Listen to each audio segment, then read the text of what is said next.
85% of military veterans enrolled in the VA do not receive dental care. Welcome to Military Matters, Saluting Service on Mondays, a show dedicated to shed light on military veterans in our community. Our guest here today is Nick Cannon. He is the Development and Communications Director for the Wounded Veterans Relief Fund. Thank you for joining us. Thank you for allowing me to be here. Absolutely. And today's show is sponsored by Perfect Hydration Alkaline Water, which has 9.5 pH level. It is infused with electrolytes, and all the bottles are made with 100% recycled plastic. Well, let's start our show. Again, thank you for joining us. Absolutely. So tell me a little bit about the Wounded Veterans Relief Fund. What are some of the things the organization does? Yeah, absolutely. So Wounded Veterans Relief Fund focuses on two primary programs. We have our Urgent Financial Program as well as our Critical Dental Assistance Program, both critical to the well-being of veterans here in Florida. And honestly, both programs save lives. Absolutely. Because if you don't have dental care, that can affect your brain. I remember having a conversation with you, and you were telling me how it could really affect a human. So, and the numbers are astonishing. 85% do not receive dental care. I had no idea. Absolutely. We talk about mental health in the veteran world often. 22 suicides a day is a number that I believe is small. What that number doesn't include is overdoses, alcoholism, all these different things. In all honesty, it's really just of gunshot wounds. And that's a shame. We got to do better tracking. We have to do better for our veterans. So again, we ties back into the mental health.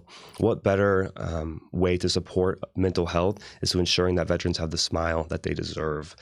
Whenever you're in the Air Force or the Army, Coast Guard, Space Force, Marines, Navy, you can acquire all types of different injuries resulting in any sort of physical deformities to your mouth. Sometimes the VA does not, take that into accountability when they give you that rating. Therefore, you're on your own.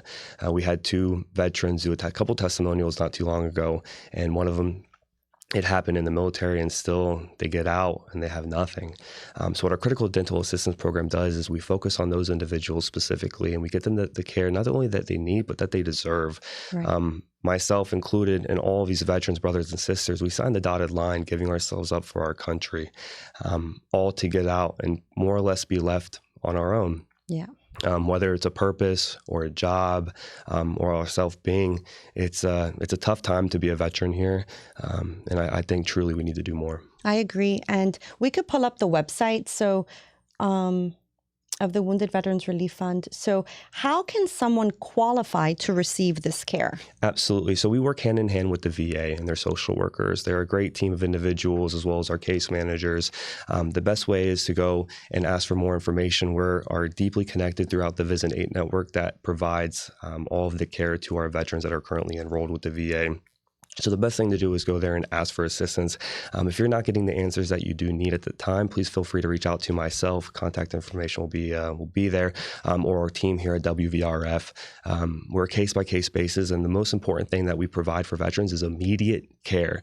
Organizations across the state and the country sometimes can take a bit longer than need be when it comes to whether it's mortgage assistance, rental, first, last, or security, car repair, and temporary child care.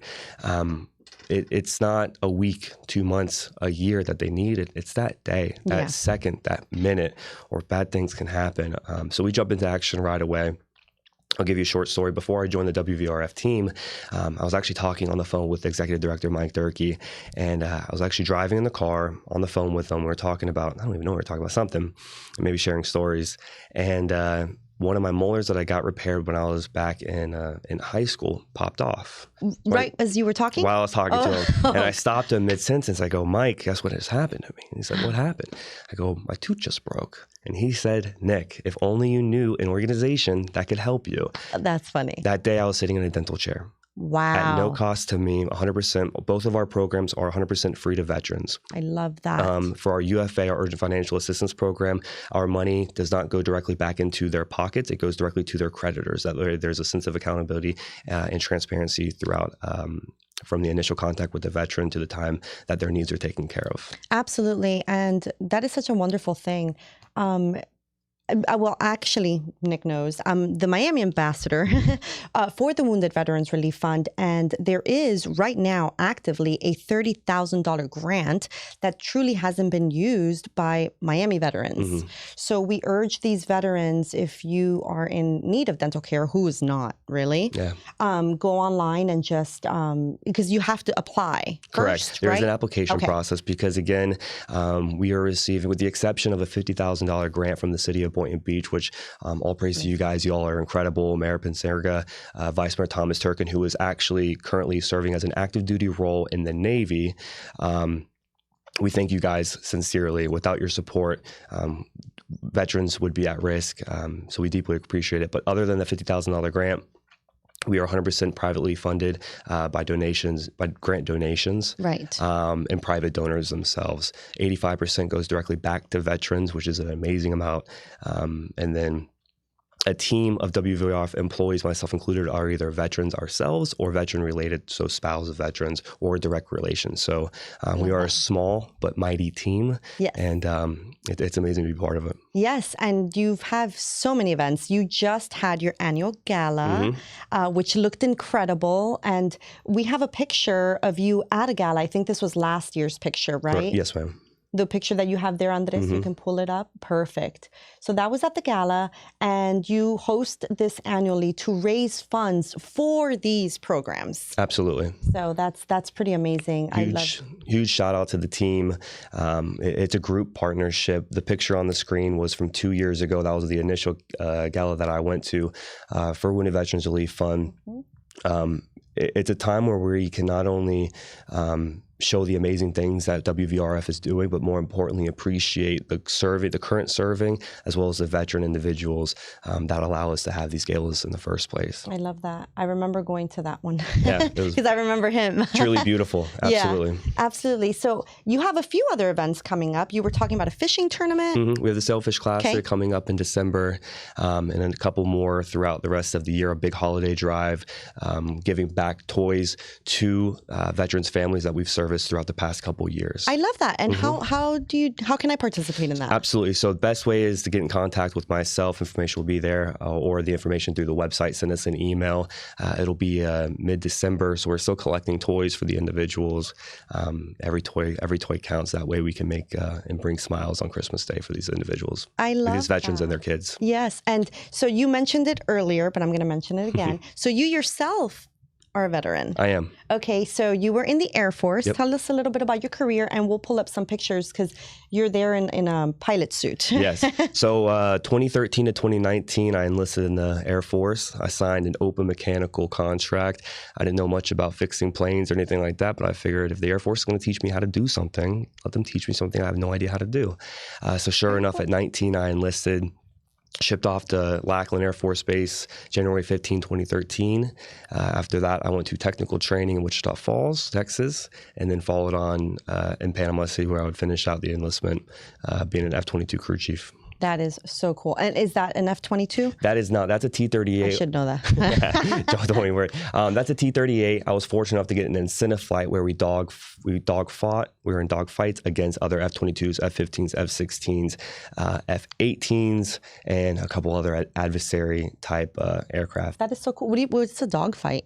Planes going against each other. Literally? So a big war in the sky. But not like real war. Not real war. It was like a play simulation. War? Absolutely. Okay, simulation. But that's still kind of scary because they treat it like the real war, and it was. It's funny. There's in the F-22 community, if you see an F-22, the Forsaken rule, if you see an F-22, the bad guy's already dead. So I was flying with the pilot of that one, and we're flying away, and she was being evaluated by another instructor pilot. So I was trying to keep my mouth shut, keep my hands and feet inside the vehicle at all times, make sure I didn't mess anything up for her, and just try to enjoy the experience because we were doing all sorts of crazy stuff. Wow. So we're flying around, and I look up, and all of a sudden an F-22 shoots by. And I just kept my mouth shut because she's doing her job, and I'm just enjoying life. And I was like, man, we're going against an F-22 because we Yeah. were the adversaries at the time, and I didn't say anything. F-22 disappears, and all of a sudden it comes right back. And at that time, because we were dogfighting against them, I let her know. I said, LT, F-22 above us. And she looks up, spots it, and we do a nosedive straight down. No. I'm borderline blackout. She's doing amazing things, and we level back up, and she goes, I think it's already dead. And in my mind, as an F-22 crew chief longer than she's been in the military, I knew that aircraft was not dead. It was just trying to find anything to shoot. So she leveled back out thinking it was going back to our respawn point. And next thing you know, you hear Talon 2, F-22 locked on. And I go, oh man, no. And then by the time she could even react, we were already dead. No. So just like that. Instantly. So do you think a situation like that can actually, this is completely off topic, but occur again like that, like in war, if we go to war? Absolutely. We're fortunate enough to have F-22s as well as, more importantly, the pilots that man them. Okay. They're incredible beasts. They were developed in the 90s. I'm not too sure what they have now going on. Yeah. But we are fortunate to have them because not too many countries would like to mess with those planes. I see. Yeah. Well, I love the Air and Sea Show. It's my favorite thing. I It's attend fun. it every year. Yeah, the Stewart Air Show just happened. The sweet. F-22, including the pilot and the staff that were working them, were prior individuals that I worked with. The F-22 pilot flew in our F-22s back whenever he was training. So it was a cool moment to be able to see, the old guys doing great things. That's awesome. Again, absolutely. And that's awesome, you being a veteran, working for veterans. No greater cause. Yeah, no greater cause. I completely agree with you. So now, not only are you a development and communications director for the Wounded Veterans Relief Fund, but you are also a book author. I am. So here is one of his books. Look at that, a children's book author.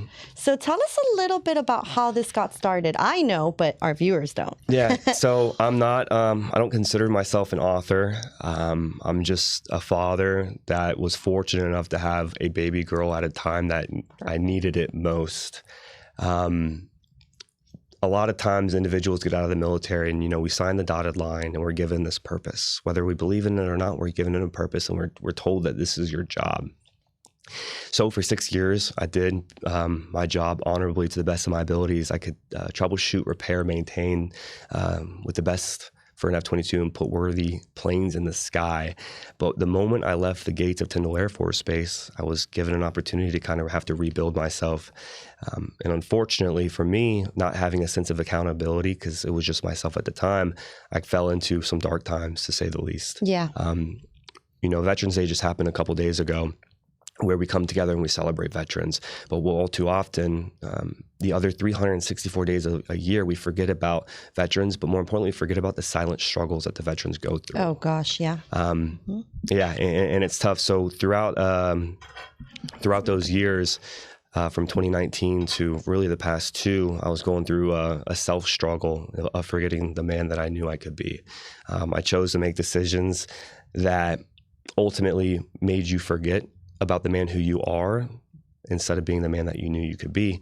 And I chose that because I had no sense of accountability until I got a text message from my daughter's mother, Veronica, saying, hey, you're going to be a father. As some people would jump up in joy, unfortunately, that kind of put me in a downward spiral as well, because I looked around at myself and I didn't have anything. At the time, I was not working. Thankfully, I had a VA disability compensation in that allowed me to live. But I was not the man that I knew I could be. Correct. So again, I chose to keep it within myself. I didn't tell anybody about it because I was ashamed of myself. Not the fact that I was ashamed that a beautiful baby girl that was coming, but ashamed of the man that I was and ashamed of the father that was there. Yeah. So fast forward about 2.5 months into her pregnancy, I came to a point to where I had to become honest with my family. My dad gave me a call and we're talking about some things. And for some odd reason that day, I decided to be open and transparent and honest. So I was about to tell him I had to pull over on the side of the road. And I said, hey, Dad, I need to tell you something. And my father is a very critical man, extremely critical man. He expects a lot of you. And I told him, and I thought the first reaction was going to be, what are you doing? How could this happen? Why? All of the worst things. The first thing that came out of his mouth was, are you serious? That's amazing. Aw. And at that point, I just felt the world kind of just shift. Love and that. I was like, we can be honest. He's going to be a grandpa. Yeah. And ultimately, he said, you're going to be a great dad. And that led me to making decisions that brought me here today. reaching out to organizations, one of them being the Veterans Relief Fund. Fast forward a couple months, I was grateful enough to take a job in the U.S. House of Representatives. I was a veterans liaison for all of this year and a little bit of last year, where I was giving back directly to veterans and figuring out what they needed most. And what they needed most was to be represented. Correct. Not just here in their hometown, but in D.C. as well. We have to do more. But along this past year of my life, my daughter saved my life. She did. I'm fortunate for her. While I thought a million different things at the time, ultimately she was the thing that I needed to bring me to where I needed to be the man that I knew I could be. And I'm fortunate for her every single day because she did save my life.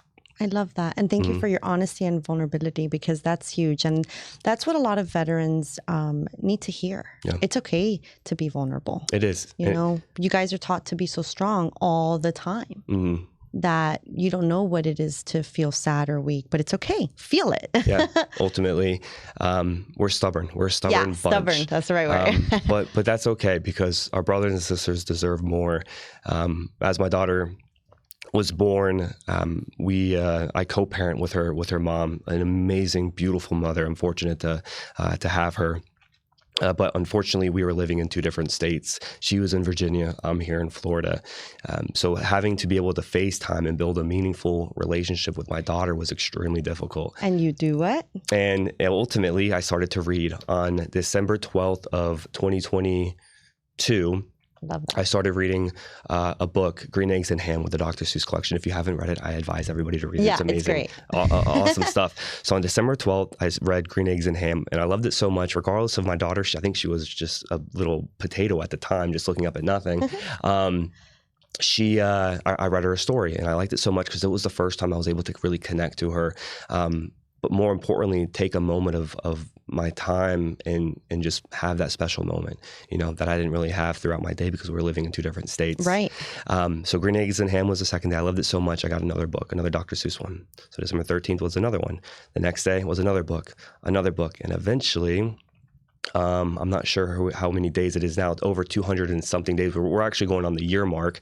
I have read a new story to her every single day. That is so beautiful. And ultimately, at some point in there, I figured out that if I'm going to spend money on other people's books, let me give it a try and write my own with the help of a lot of people, especially my cousin Deanna, Deanna Ellison, who illustrated it.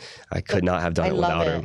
It is. My nieces got to read the book that you gave me. The other one, it was a different title.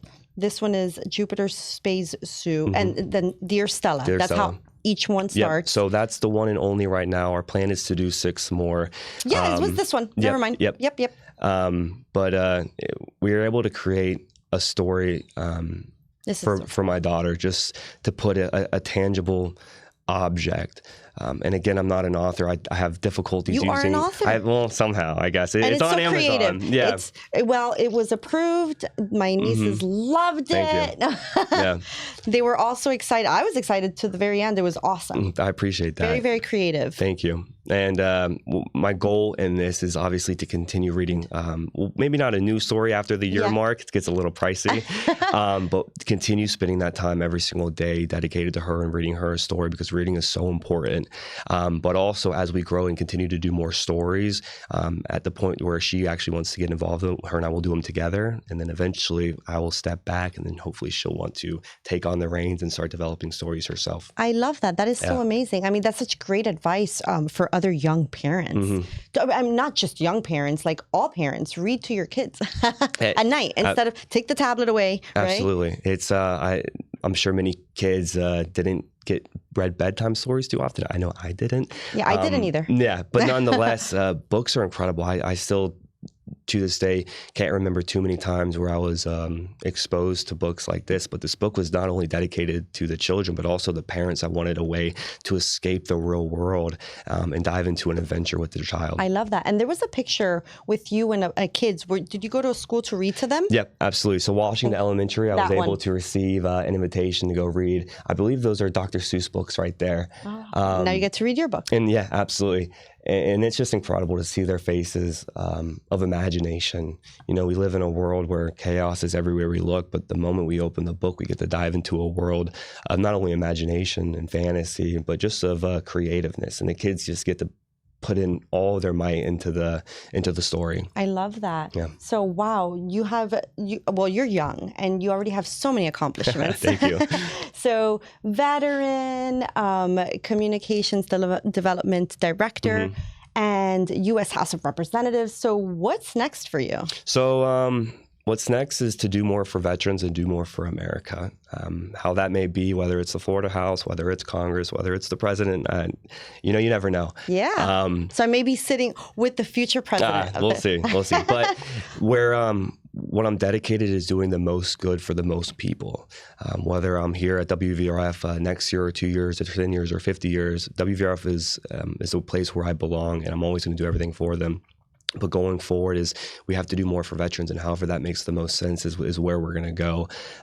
That way we can take care of more veterans. I agree 100%. We'll pull up the website again so they can, anybody that is interested or should be interested in donating to our United States military veterans, our heroes, please go online and just go ahead and select donation or be part of an event. Absolutely. Our ambassadors, you included, we rely on the volunteers and the ambassadors. We are extremely grateful for the individuals that sacrifice their time. Time is the most important thing that not many of us have much of, as well as the dollar amount too, because again, every dollar that you do donate to Wounded Veterans Relief Fund is directly back into, 85% directly back into the veteran programs that we definitely need every single day to continue saving veterans' lives. 100%. And I always say I donate my time. Absolutely. And we did an event together, which was the Mothers Warriors baby shower. Incredible event. Yeah, it was such an incredible feeling. It was so incredible. So it was actual mothers who were veterans or active duty, and they received a free 1 month housing allowance. Absolutely. So that was so special. And what's amazing about Wounded Veterans Relief Fund is, again, it's not $1,000 or $2,500. It's a case-by-case basis. And living in Florida, your rent could be $3,900, or one rent could be, well, I wouldn't say $1,000 because I don't think anybody's rent's $1,000, I don't think so. But $1,500. We are a case-by-case basis, and we will do everything in our power to say yes to ensure that the veterans do not fall in those bad times. We are here for them because we are there for them because we are here because of them. Absolutely. I love that. Thank you so much, Nick. Is there anything else you would like to add? Yeah. No, for the veterans out there that need assistance, please come to us for both of our programs, both the Urgent Financial Assistance Program as well as the Critical Dental Assistance Program. For the donors, please, we can assure you your dollar is going to be well spent to saving veterans.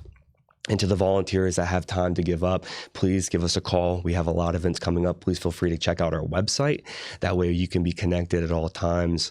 But more importantly, and I'll close it with this, if you see a veteran, don't only thank them for their service, but look out for them. Ask them if they need anything. Appreciate them. All too often is it stop with a thank you and a handshake, and we have to do more. We're doing so much for so many other people. We tend to forget about the people that make this all happen, and it's us, the veteran. I love that. Thank you so much for being here with us today. And thank you to our sponsor, Perfect Hydration Alkaline Water, which has 9.5 pH level, which that's really unheard of. Yeah, amazing. Only a few out there. And they are also made with 100% recycled plastic. So for more information, please look at the scroll below and get yours today. Thank you so much. Thank you.